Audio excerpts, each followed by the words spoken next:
Question number 1. What is the shortcut key to open the Open dialog box? The correct answer is Ctrl plus F12. Question number 2. The F12 key is used to open. The correct answer is Save as dialog box. Question number 3. In how many ways you can save a document? The correct answer is option D, 3. Question number 4. What is the default font used in MS Word 2016 document? The correct answer is Calibri. Question number 5.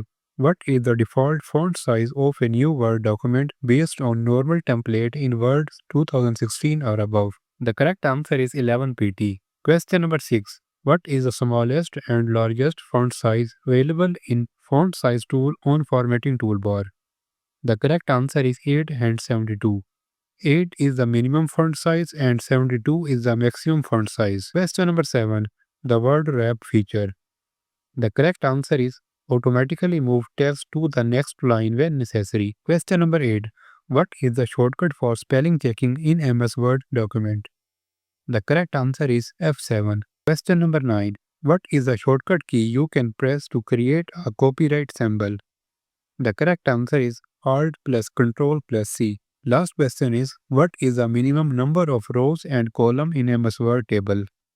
The correct answer is 1 and 1.